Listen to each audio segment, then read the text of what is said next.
At the reading of the will, my son-in-law whispered, "She'll die before she spends it all. Better secure the millions now." Everyone laughed. On Monday, my lawyer delivered the letter that knocked them off their chairs. "I'm glad to have you. Here, follow my story until the end and comment the city you're watching from so I can see how far my story has reached. I'm Thelma, 72 years old, and that moment changed everything I thought I knew about my family." The reading of Harold's will was supposed to bring closure. After 47 years of marriage, losing him to cancer felt like losing half of myself.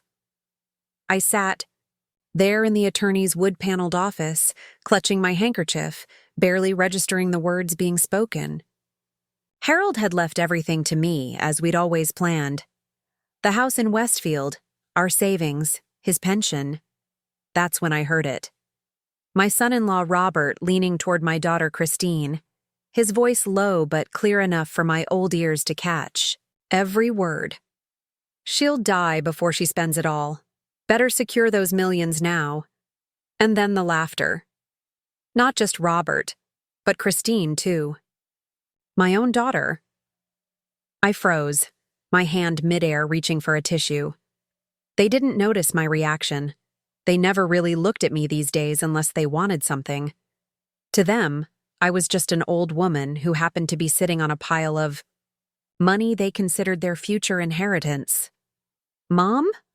Are you okay?" Christine finally asked, noticing my silence as we walked to the parking lot afterward. "Just tired, dear," I managed to say, my voice surprisingly steady despite the earthquake happening inside me. "You should rest," Robert chimed in, his arm suddenly around my shoulders. "Why don't you come stay with us for a few days? You shouldn't be alone in that big house." I could see it now, the calculating look behind his concerned expression. Had it always been there? How had I missed it? "I'll be fine," I said, pulling away slightly.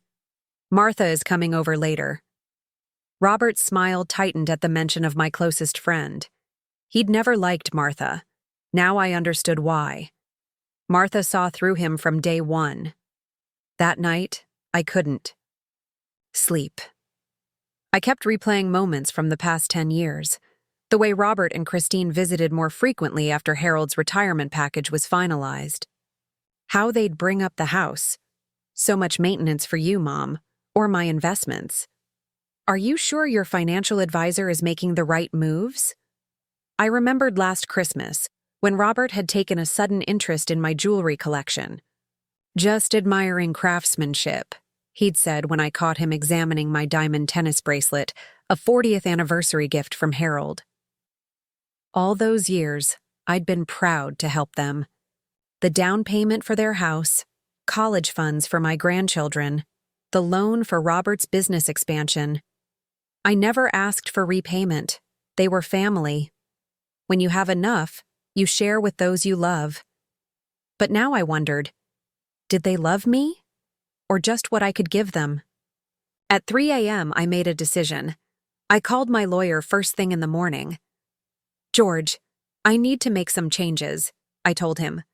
"And I need your absolute discretion." George had been our family attorney for decades. Harold trusted him, and so did I. "Of course, Thelma, what can I do for you?"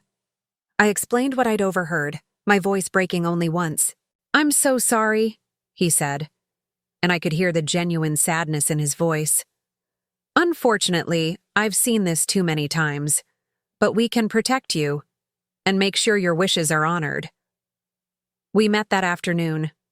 For 3 hours, we restructured everything. By the time I left his office, I felt lighter somehow. The pain was still there, but alongside it was something new. Resolve. "I'll have the documents ready on Monday," George promised. "Once you've signed, I can deliver the notification letter as you requested." That weekend was the longest of my life. Christine called twice, Robert once. Each conversation filled with unusual concern about my well-being. Each question subtly probing about my plans for all that money just sitting there. I answered vaguely, the way they'd always treated my own questions about their frequent financial crises. It was surprisingly easy to deflect. I'd learned from the best. On Monday morning, George arrived with the paperwork. His secretary witnessed my signature on each document. "Are you sure about this, Thelma?" George asked one final time. I thought about Harold, about the life we'd built, about what he would say if he knew our daughter and son-in-law were counting the days until my death. "Absolutely," I replied, signing the final page with a steady hand. Monday afternoon, George delivered the letter as promised. By Monday evening, my phone was ringing nonstop. I let it go to voicemail. For the first time since Harold died, I slept through the night. Tomorrow would bring their fury, their shock, their desperate attempts to change my mind. But tonight, I was at peace with my decision. The betrayal had shattered my heart, but it had also opened my eyes. Christine showed up at my door unannounced the next morning, still wearing her hospital scrubs. Her face was blotchy from crying. "Mom, what have you done?" she demanded, waving, George's letter in her hand. I stepped aside to let her in, my heart pounding despite my resolved exterior. "Would you like some coffee? I just made a fresh pot." "Coffee? Are you serious? You've just... She couldn't even finish her sentence, collapsing onto my sofa with a sob. I sat across from her, hands folded in my lap. "I've just protected what your father and I worked for our entire lives." The letter had outlined the changes clearly. The family house would be sold, not passed down as they'd expected. Most of the money would go into a trust with specific disbursement conditions. A significant portion was already being donated to the cancer research center that had cared for Harold. "How could you do this to us?" Christine's voice was smaller now. "We were counting on that inheritance." "That's exactly the problem," I said quietly. "You were counting on my death." She flinched. "That's not what we meant. Robert was just... Don't." I raised my hand. "Please don't insult me by lying." We sat in silence, the grandfather clock in the hallway marking each uncomfortable second. "What about the kids?" she finally asked. "You're punishing your own grandchildren." This was the part that had kept me up the previous night. The college. "Funds remain untouched. In fact, I've increased them. But they'll be managed by the trust, not by you and Robert." Christine's eyes narrowed. "You don't trust us." "Should I?" I asked simply. She had no answer for that. After she left, I poured myself a cup of tea and sat by the window, watching spring rain tap against the glass. I expected to feel guilty or doubt my decisions. Instead, I felt clarity. That afternoon, I drove to my grandson Jason's high school to pick him up as I did every Tuesday. At 17, he was the spitting image of Harold, same gentle eyes, same quiet thoughtfulness. "Hey, Grandma," he said, sliding into the passenger seat. Then he noticed my expression. "What's wrong? Your parents didn't call you?" He checked his phone. 3 missed calls from Mom. I was in a test. "What happened?" I pulled into the parking lot of the small ice cream shop we frequented and turned off the engine. "I need to tell you something, and I want you to hear it from me first," I explained. The situation in simple terms, omitting the cruelest details. Jason listened intently, his face serious. "I'm not surprised," he finally said, staring at his hands. "You're not?" He shook his head. "Dad's been talking about your money for years. Last month he was showing Mom brochures for vacation homes in Florida. Said they'd buy it when the time comes." I thought it was gross. My heart sank further. "I'm sorry you had to hear that." "I'm sorry they said it," Jason replied, suddenly looking much older than his years. "What are you going to do now, Grandma?" "Live," I said simply, "and make sure the money goes where it should." Over ice cream, Jason told me about his college applications and his hopes to study engineering. We didn't mention the trust or the inheritance again, but when he hugged me goodbye, he whispered, "I'm on your side, Grandma. Always." At least I hadn't lost everyone. That evening, Robert called. Unlike Christine, he skipped the emotional appeals and went straight to threats. "We'll contest this, Thelma. No judge will uphold these changes when they hear you made them immediately after Harold's death. You're clearly not in your right mind." "My doctor and therapist would disagree," I replied calmly. "George made sure everything is legally sound." "This isn't over," he growled before hanging up. I spent the next few days piecing together the extent of their financial troubles. It wasn't difficult. I just needed to look more closely at what had been right in front of me. The emergency loan Robert had requested last year hadn't gone to business expansion as claimed. County records showed a lien against their house had been resolved that same week. They were nearly in foreclosure, and I had unknowingly saved them. Credit card statements I'd helped Christine organize after Harold's funeral showed massive debt, luxury purchases, expensive restaurants, a vacation to Bali. They were living far beyond their means, spending money they didn't have, confident that my millions would eventually erase their recklessness. Most disturbing was what I found when I checked the college savings accounts I'd established for the grandchildren. The balances were significantly lower than they should have been. Someone had been making withdrawals, small enough to stay under my radar, but substantial over time. Only Christine had access besides me. I sat at my kitchen table, surrounded by financial statements and bitter revelations, and felt a strange calm settle over me. This wasn't just about an insensitive comment overheard at a vulnerable moment. This was about years of deception and entitlement. Harold would be heartbroken. The thought of his disappointment in our daughter brought fresh tears to my eyes.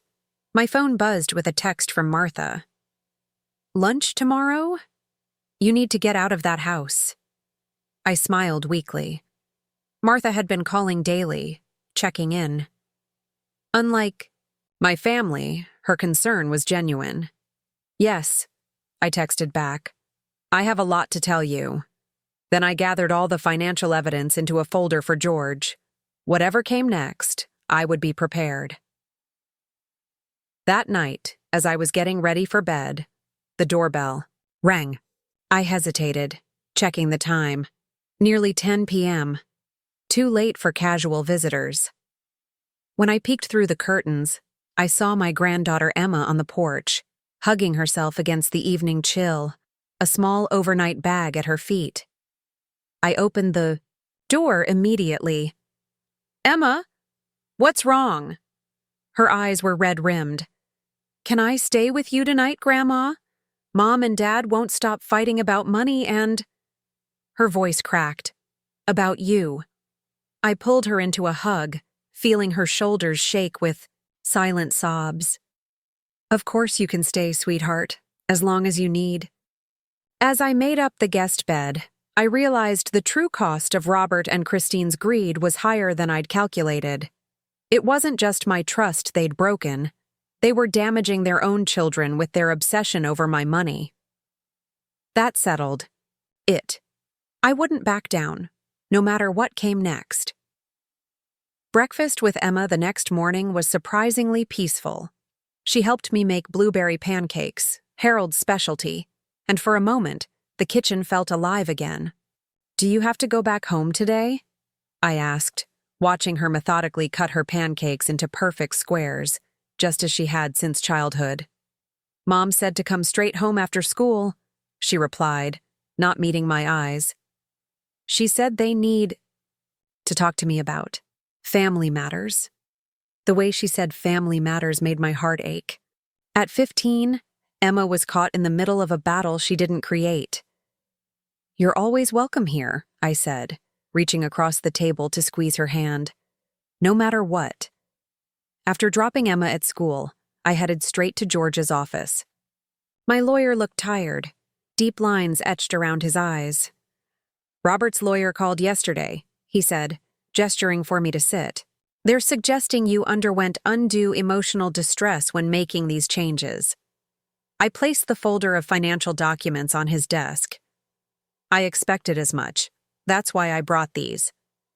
George reviewed the evidence methodically, The mysterious withdrawals from the grandchildren's college funds, the foreclosure notice on Christine and Robert's house that coincided with their emergency loan request, the credit card statements showing their extravagant lifestyle.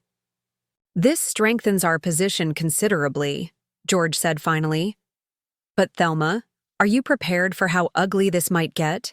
Family disputes over inheritance can destroy relationships permanently."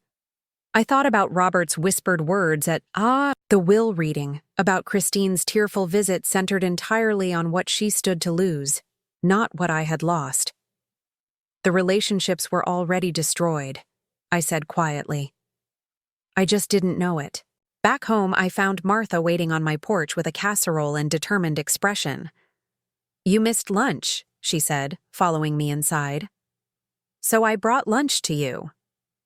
Over chicken pot pie, I told her everything: the overheard conversation, the financial discoveries, Emma's late-night arrival. Martha listened without interrupting. Her fork paused halfway to her mouth several times in shock or dismay. "I always thought Robert was a pompous ass," she said finally. "But this goes beyond that." I laughed despite myself. Martha had never minced words. "What's your next move?" she asked. "I've made the legal changes, but that's just the beginning. I need to establish clear boundaries. No more random financial gifts or loans. No more solving their problems." Martha nodded approvingly. "And the house? You mentioned selling it in the letter?" "The house. Our home for 43 years. Every corner held memories of Harold. His reading chair by the bay window, the slightly crooked shelf he installed in the pantry, the garden he tended so carefully.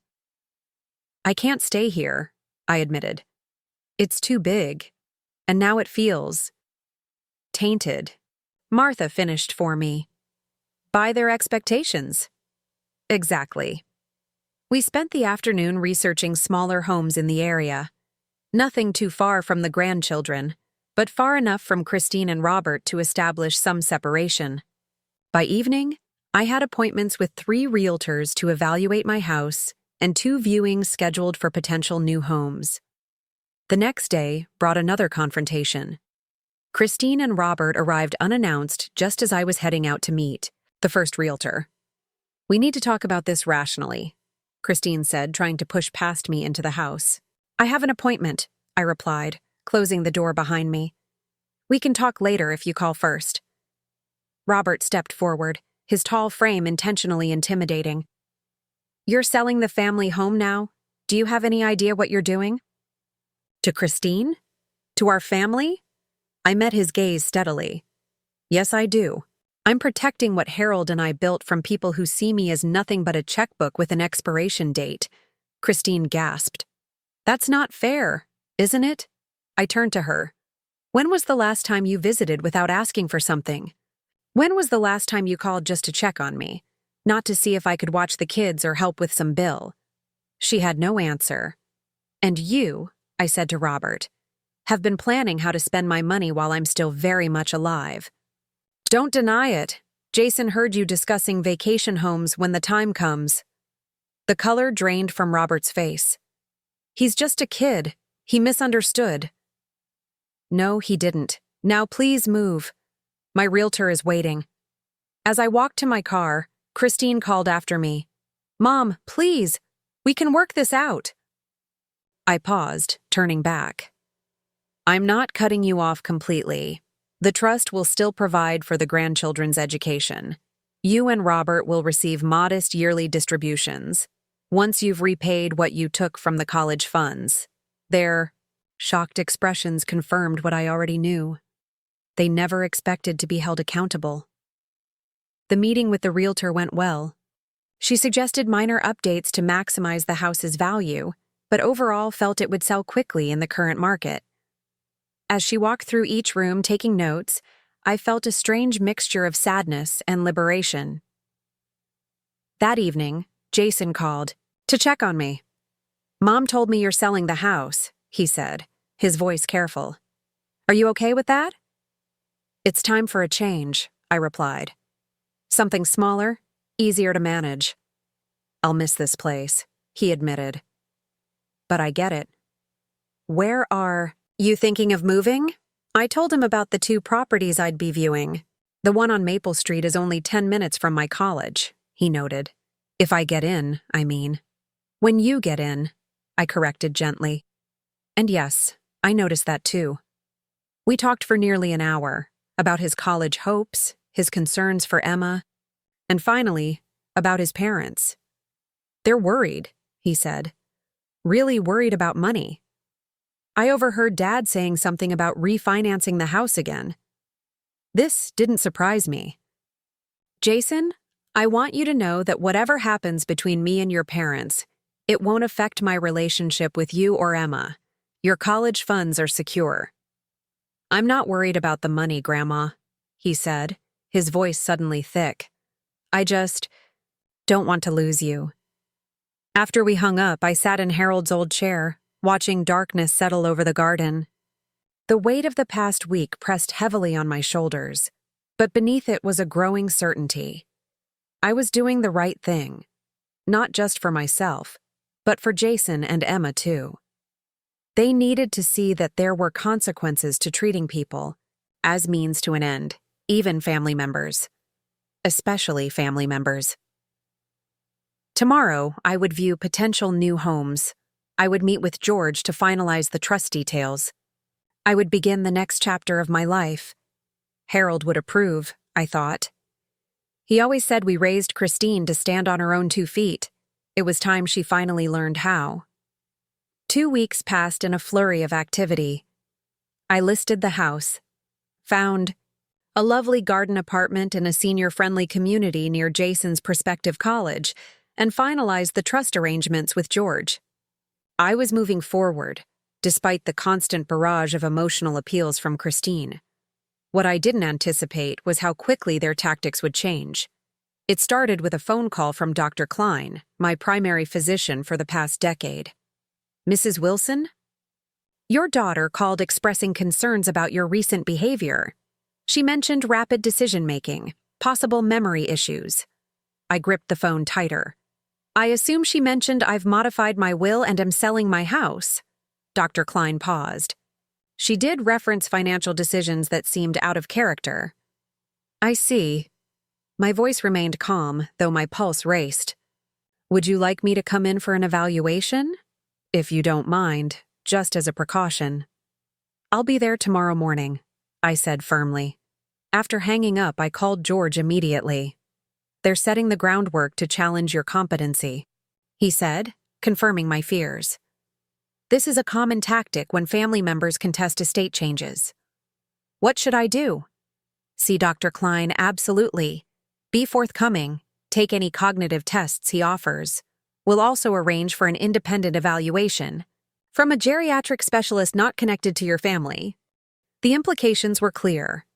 Christine and Robert were no longer just upset. They were actively trying to invalidate my decisions by suggesting I was mentally incompetent.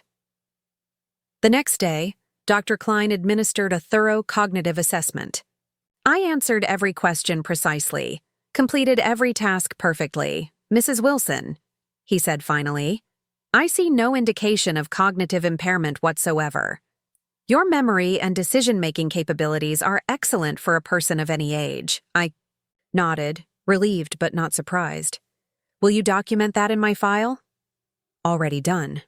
He hesitated, then added, I've known you and your family for many years. Whatever's happening, I hope you can resolve it amicably. So do I replied, though I doubted that was still possible. When I returned home, Christine's car was in my driveway. I found her in my living room going through a drawer in Harold's desk. What are you doing? I demanded. She jumped, nearly dropping the stack of papers in her hand. Mom, I was just looking for Dad's old watch. Jason's graduation is coming up. And I thought, the lie was so transparent it didn't deserve acknowledgement. Please put everything back and leave, now. Don't be like this, she pleaded. I was just looking for financial documents, evidence of unusual behavior, something to support your claim that I'm losing my mind? Christine's face flushed. Dr. Klein called you. Of course he did. I'm his patient, not you. I held the door open pointedly. We have nothing more to discuss today. After she left, I checked the desk thoroughly. Several folders had been disturbed, including one containing recent bank statements. I'd need to be more careful about what I left accessible. That evening, Robert called. Thelma, we need to talk about what's best for you moving forward. I'm listening, I said, curious about their next move. Christine and I have been researching assisted living communities. There's an excellent one in Maplewood. I cut him off. I'm not moving to assisted living, Robert. It's not what you think, he said quickly. These are luxury apartments with support services available if needed. Many residents are completely independent. Then why would I need it? He sighed as if explaining to a difficult child. You've been through a trauma, Thelma. Losing Harold, living alone for the first time in decades. It's affecting your judgment. My judgment is perfectly sound, as Dr. Klein confirmed today. A brief silence. He shouldn't have discussed that with you. I'm his patient, I repeated. Not you. We're just worried about you, Robert insisted. The sudden decision to sell the house, the changes to the will, these aren't like you. Perhaps you never really knew me, I suggested. Or perhaps I've changed since discovering what you and Christine really think of me. After hanging up, I called Martha and asked her to come over. While waiting, I walked through each room, taking photos of how everything was arranged. If they were going to snoop in my absence, I wanted documentation of any disturbances. Martha arrived with a bottle of wine and her usual bluntness. They're trying to have you declared incompetent, aren't they? I nodded, pouring us each a glass. They suggested assisted living today. Bastards, she muttered, then raised her glass. To outsmarting the vultures. We spent the evening developing a strategy. Martha would accompany me to house viewings and meetings with realtors, an additional witness to my mental clarity. Would install a security system with cameras. Most importantly, I would document every interaction with Christine and Robert. They're underestimating you, Martha said as she left. That's their biggest mistake. The next day brought another surprise. Robert's mother, Eleanor, called me for the first time since Harold's funeral. Thelma, dear, I've been hearing concerning things, she began, her voice syrupy with false concern. Christine says you've been acting erratically. Did she mention why I've made these changes, Eleanor? I kept my tone pleasant. Something about a misunderstanding at the will reading? It wasn't a misunderstanding. I clearly heard Robert say I would die before spending it all, and that they should secure those millions now. Everyone laughed. Eleanor was silent for a moment. Well, grief makes us perceive things differently sometimes. I perceive things very clearly now, I replied, including who truly cares about me versus who cares about what I can provide. After ending the call, I wasn't surprised when Christine texted, Even Grandma Eleanor is worried about you now.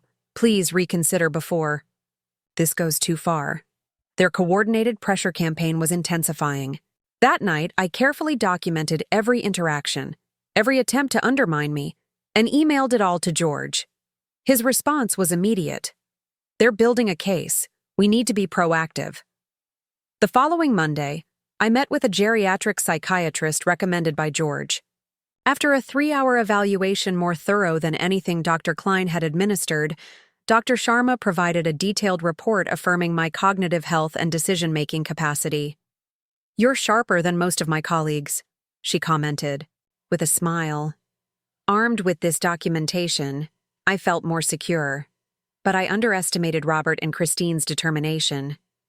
When I arrived home, they were waiting with a stranger who introduced himself as a social worker from Adult Protective Services. We've received a report of possible elder exploitation, he explained, looking uncomfortable.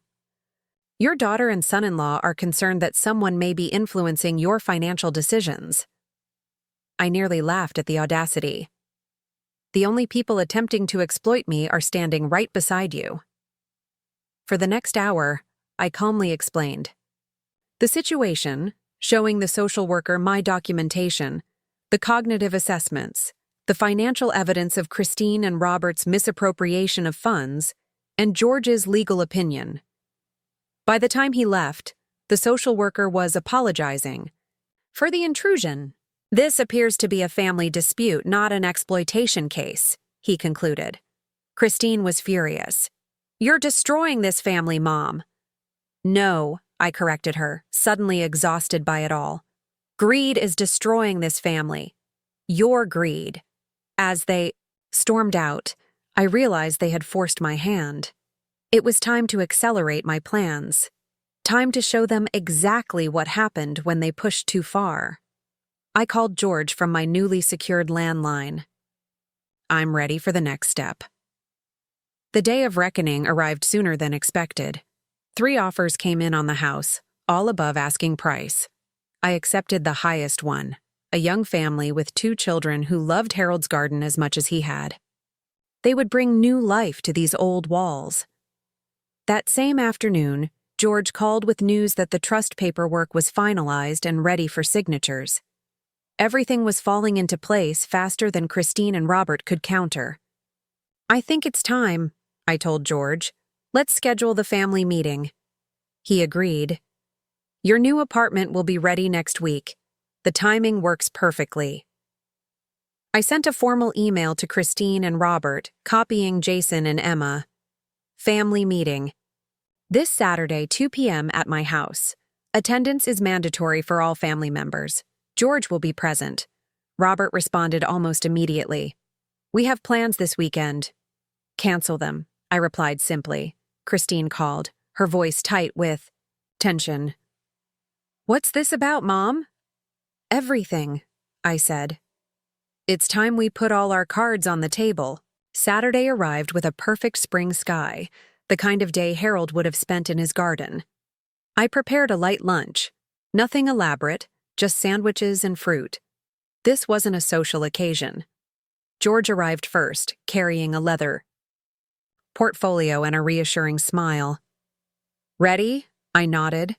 After weeks of manipulation and undermining, I was more than ready. Jason and Emma arrived next, both looking nervous. I hugged them tightly, whispering, No matter what happens today, remember I love you both. Christine and Robert arrived last, precisely at 2 p.m. Robert's face was a mask of professional politeness. Christine couldn't quite hide her anxiety. Thank you all for coming, I began once we were seated in the living room. I've called this meeting because it's time to address what's been happening since Harold died. Robert shifted in his seat.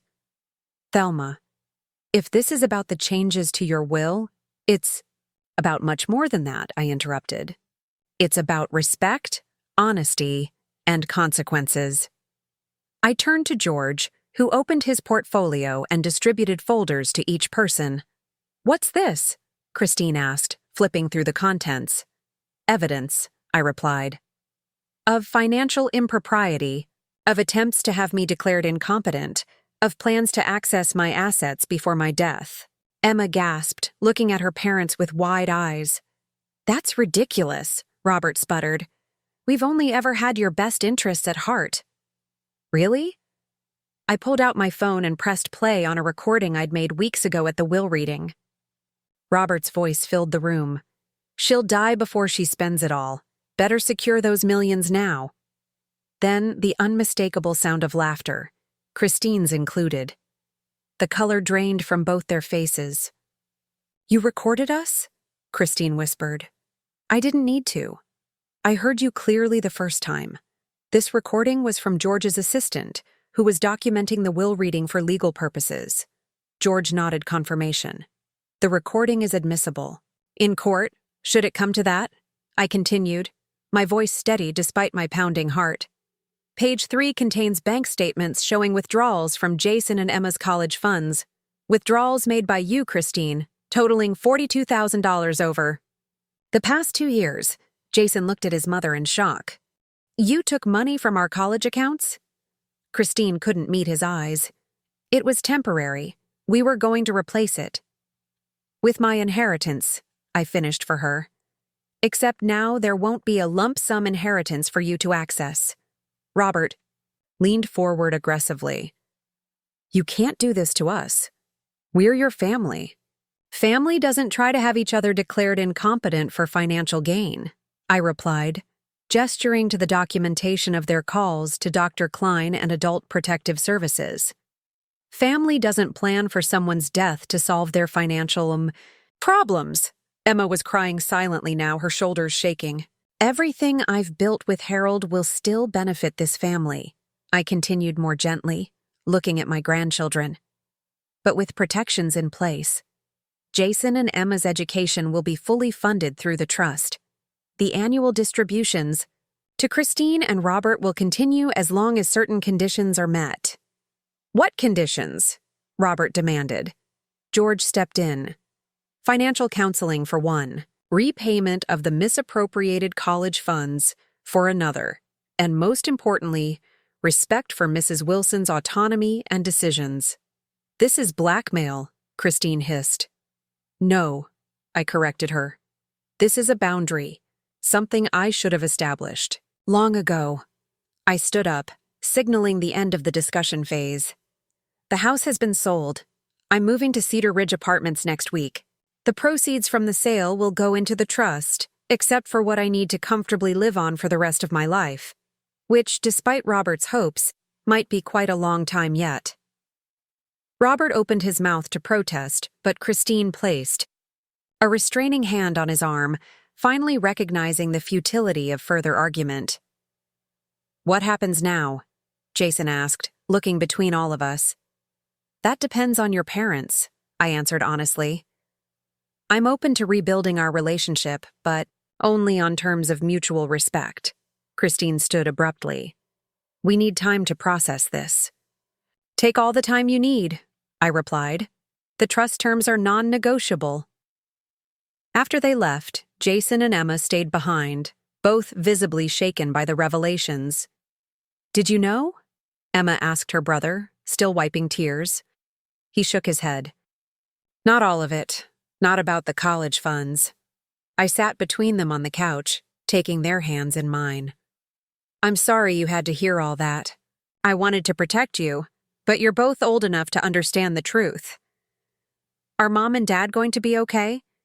Emma's voice was small. Financially? Yes, if they make better choices. As for the rest, I sighed. That's up to them. Jason squeezed my hand. I'm proud of you, Grandma. Standing up for yourself like this.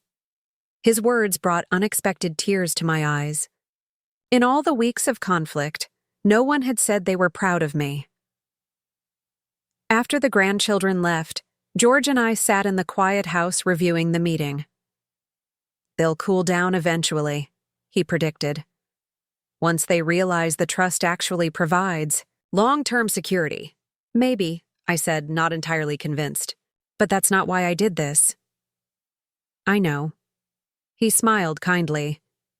You did it because it was right. That evening, as sunset painted Harold's garden in golden light, I walked through each room of the house one last time. This chapter was ending, but not the way Christine and Robert had planned. I placed my hand on the wall Harold and I had painted together when we first moved in. I did it, I whispered, hoping somehow he could hear. I stood up for us both. My phone buzzed with a text from Jason. Emma and I are coming to help you pack tomorrow. Love you, Grandma. Despite everything, I smiled. Not all was lost after all. 6 months can change everything. My garden apartment at Cedar Ridge bloomed with late summer flowers, brightening the small patio where I now spent my mornings with coffee and a book. The space was modest compared to the family home, just 2 bedrooms and a cozy living area. But it felt right. It felt like mine. The doorbell chimed, and I smiled, knowing who it would be. Saturday mornings belonged to Jason and Emma now. Grandma! Emma rushed in, carrying a bakery box. At 16, she'd grown more confident since the family confrontation. less worried about pleasing everyone. I brought those lemon scones you like, Jason followed with his laptop. And I've got the college applications ready to review. The past 6 months had created a new rhythm for us. While Christine and Robert maintained a cool distance, my relationship with my grandchildren had deepened beyond anything I could have imagined. "How are your parents?" I asked as I poured coffee for Jason and hot chocolate for Emma. They exchanged glances. "They started the financial counseling," Jason said carefully. "Dad's looking for a new job. The real estate market's down, so—" I nodded, understanding the unspoken. Robert's commission-based income had likely suffered, especially with luxury properties. "Mom asked if you got the check," Emma added, stirring her hot chocolate. I did. The first repayment toward the college funds had arrived yesterday. Small, but a start. That's a positive step. We settled into our usual Saturday routine. College applications for Jason, who would be graduating in the spring, and art projects with Emma. Today, she was organizing photos for a scrapbook. "I found these at Dad's office," she said, spreading out old pictures of Christine as a child. "He was cleaning out filing cabinets and didn't want them." My heart twinged as I looked at the faded photographs. Christine on her first bicycle, at her 8th grade graduation, building sandcastles with Harold at the beach. Memories from before money and status became her measuring sticks for success. "Your mother was always determined," I told Emma. "Even as a little girl. She knew what she wanted and went after it." "Like you," Emma observed, glancing up with a smile. The comparison startled me. I'd never thought of Christine and myself as similar. "Maybe," I conceded, "though I hope I've been wiser about what's truly worth wanting." By afternoon, Jason had submitted 3 college applications, all to schools within an hour's drive. "I want to be able to come over easily," he explained when I asked about his choices, "especially during freshman year." His consideration warmed my heart. "You know I'll be fine either way. Don't limit your options because of me." He shook his head firmly. "It's not just for you.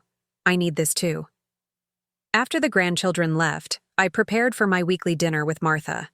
Our friendship had only strengthened through the family crisis, and she'd become a regular fixture in my new life.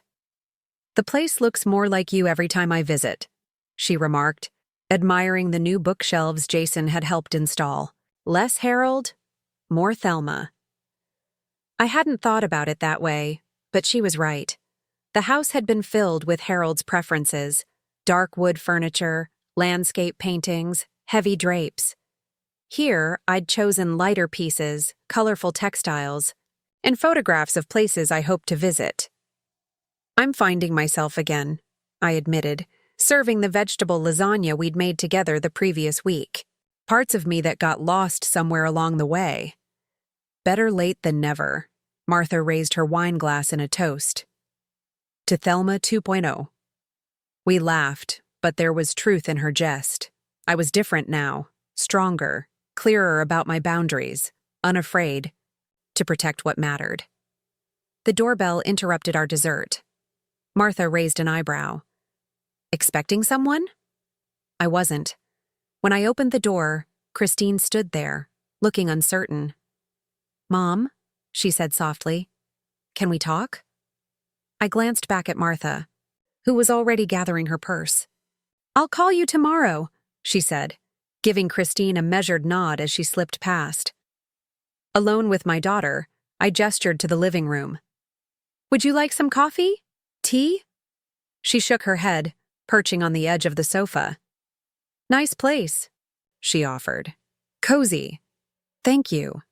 I sat across from her, waiting. Christine twisted her wedding ring nervously. "I've been seeing a therapist," she finally said. Part of the financial counseling turned into more. This surprised me. Christine had always rejected therapy, calling it unnecessary navel-gazing. "That's good," I said cautiously. "She thinks I have some issues with money and security." Christine gave a short, humorless laugh. "Obviously, right?" But it goes deeper than I realized. Back to when Dad lost his job when I was 10. I remembered that difficult year. Harold unemployed for 8 months, our savings dwindling, the constant stress. I was so scared then, Christine continued. I used to check the mailbox for bills and hide the ones that looked important, thinking if you didn't see them, we wouldn't have to pay. I didn't know that, I said softly, imagining my little girl carrying such a burden. After Dad got back on his feet, I promised myself I'd never feel that insecure again. She looked up, her eyes damp. I think that's when money became everything to me. Safety, worth, status. I nodded, beginning to understand. And Robert? The same, in his way. His parents struggled too. She sighed deeply. It doesn't excuse what we did, what we said, but I'm trying to understand it, to fix it. We sat in silence for a moment, the weight of decades of misunderstanding between us. I miss Dad, she said finally, and I miss you. I'm right here, I replied gently. No, I mean the relationship we used to have, before all this. I considered her words carefully. I'm not sure we can go back to that, Christine. Too much has happened. Her face fell. But, I continued, perhaps we can build something new, something better. I'd like to try, she whispered. It wasn't forgiveness, not yet, but it was a beginning. After Christine left, I sat on my patio watching the stars emerge. The evening had brought an unexpected turn, a tentative olive branch after months of conflict. My phone buzzed with a text from Jason. Mom just called, said she talked to you. You okay? I smiled at his concern. I'm fine. It was a good start. Life would never be simple with Christine and Robert. The trust would remain necessary. Some lessons couldn't be unlearned quickly. But perhaps, with time and continued effort on their part, healing was possible. 2 weeks later, I boarded a plane for the first time in 15 years. Bound. For a 2-week tour of the national parks Harold and I had always planned to visit someday. Martha sat beside me, equally excited about our adventure. Nervous? She asked, as the plane began its ascent. Not about flying, I replied, watching the familiar landscape of my life shrink beneath us. About living, at 72, with a family, in various stages of repair and a future entirely my own to shape. I felt something I hadn't experienced in years. Possibility. Harold would have approved, I thought. Not of the family conflict, but of my refusal to be diminished by it. He always said I was stronger than I knew. He was right. The plane climbed higher, carrying me toward new horizons, both literal and figurative. I had stood my ground. I had protected what mattered. And in doing so, I had discovered that the legacy worth preserving wasn't financial at all. It was dignity, self-respect, the courage to say, enough. That was the true inheritance I wanted to leave my grandchildren, and perhaps, someday even Christine would understand its value. For now, though, the journey was mine to enjoy. The road ahead open, the possibilities endless, and for the first time in longer than I could remember, I was genuinely excited to see what came next. Now I'm curious about you who listened to my story. What would you do if you were in my place? Have you ever been through something similar? Comment below, and meanwhile, I'm leaving on the final screen 2 other stories that are channel favorites, and they will definitely surprise you. Thank you for watching until here,